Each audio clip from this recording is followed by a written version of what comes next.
அப்புறமா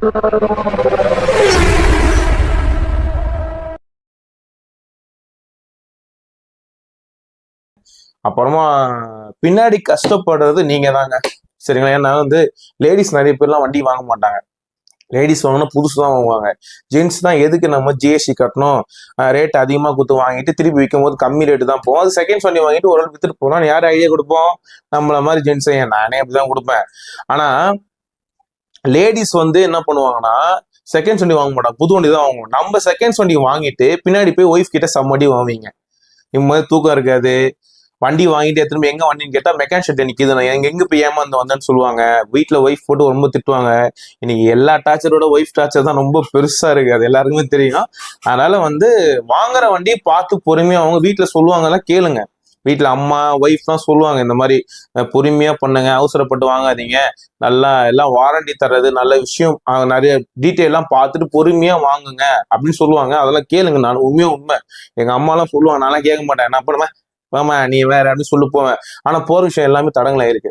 எனக்கு அப்ப தெரில, அடிபட்டு தான் அடிபட்டாதான் தெரியும் சொல்லுவாங்கல்ல, அந்த மாதிரி நிறைய விஷயம் நடந்திருக்கு. அதனால வீட்டுல நான் பெரியவங்க 4 பேர் சொன்னாங்களா கேளுங்க. நம்ம எல்லாம் அப்படிங்கிற வண்டி பார்த்தே, வண்டி சூப்பரா இருந்தா கடை இருந்தாடா பணம் அப்படின்னு சொல்லிட்டு எறா புது வண்டி எறா, நான் அந்த வண்டி சூப்பரா கடை எவ்வளவு 3 லட்சம் இருந்தா உடனே கொடுத்தோம், உடனே எடுத்து வந்துடுவோம். அப்போதான் நம்ம ஏமாறுவோம். என்னைக்குமே ஒரு விஷயத்த வந்து உடனே பண்ணக்கூடாது. பொறுமையா யோசனை பண்ணி பண்ணுங்க. வண்டி பார்த்தீங்கன்னா பிடிச்சிருக்கா, ஓகே சார் வண்டி பார்த்து பிடிச்சிருக்கு, நான் வீட்டில் போய் கன்சிடர் பண்ணிட்டு சொல்றேன் சார் சொல்லிட்டு வண்டி ஒரு டோக்கன் சொன்னா நீங்க பண்ண வேணாம், போயிட்டு உங்க ஒய்ஃப் கிட்ட போய் பேசி கலந்துட்டு வந்துட்டு நேரம் அதுக்கப்புறம் எல்லாம் பிடிச்சிருக்கு அப்படின்னா ஒரு மெக்கானிக் ஒன்று செக் பண்ணிட்டு அதுக்கப்புறம் நாங்களே எங்களுக்கே சொல்றேன், நாங்களே 6 மந்த் வரல, நாங்களே 6 மந்த் வாரண்டி கொடுத்தாலும் நீங்க மெக்கானிக் கூட்டு வந்து செக் பண்ணி வாங்குறது தான் உங்களுக்கு நல்லது. ஏன்னா இப்ப நாங்க டீலர் தான், எங்களுக்கு வந்து நாங்க வந்து டாக்டர் மாதிரி வச்சுக்கோங்களேன். எங்களுக்கு வண்டியில என்னென்ன ப்ராப்ளம் என்னென்ன விஷயம் இருக்கு எங்களுக்கு தெரியும், சரிங்களா? ஆனா இருந்தாலுமே எங்களுக்கு தெரியாத விஷயம் வந்து மெக்கானிக் தெரியும். ஏன்னா அவங்க அதையே ஃபுல்லா இன்ஜின்லாம் பிரிச்சு வால்வ் எல்லாம் மாத்தி எல்லாத்தையும் பண்ற விஷயம் பண்றாங்களே, அதனால அவங்களுக்கு எல்லா விஷயம் தெரியும். அதனால வந்து ஒரு வாட்டி கூட்டு வந்து பாத்தீங்கன்னா, சார் இல்ல சார் உங்க கொடுக்குற வண்டி நல்லா தான் இருக்கு, ஆனா சின்ன சின்ன ஒர்க் இருக்கு சார், 2-3 ஒர்க் இருக்கு, அது அவங்களும் பண்ணித்தாங்கன்னு சொல்லுவாங்க. மெக்கானிக் சொல்லுவாங்க 2-3 விஷயம்லாம். அப்போ எங்களுக்கு தெரியும், நாங்க அதை அகேட் பண்ணி ஓகே சார் மாத்தி கொடுங்க சொல்லி மாத்தி கொடுத்துருவேன்.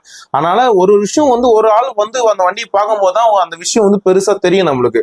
நம்ம வந்து இவங்க வாரண்டி கொடுக்குறாங்க உடனே நம்ம வந்து பை பண்ணிடுவோம், உடனே அட்வான்ஸ் பண்ணிடுவோம், உடனே பை பண்ணுவோம் அப்படின்னு நினைக்காதீங்க. பொறுமையா யோசனை பண்ணி மெக்கானிக் கூட்டு வந்து பாருங்க. வண்டி வந்து அடிபட்டிருக்கா, ரீப்ளேஸ்மெண்ட் ஆயிருக்கா, மெயின் ஃபிளட் ஆயிருக்கா, ஏதாவது வண்டியில கேஸ் இருக்கா, அதெல்லாம் பாருங்க. பார்த்துட்டு எல்லாமே கன்சிடர் பண்ணி நீட்டா இருக்கு, எனக்கு இந்த வண்டி வாங்கலாம் 200% வாங்கலாம் அப்படின்னு நீங்க நினைக்கும் போது அட்வான்ஸ் பண்ணுங்க, வாங்குங்க. சரிங்களா? அப்புறமா நீங்க வந்து துருன்னு எல்லாத்தையும் ஏதாவது பண்ணி துரு என்ன பண்ணி நீங்க மாட்டிக்கிட்டீங்கன்னா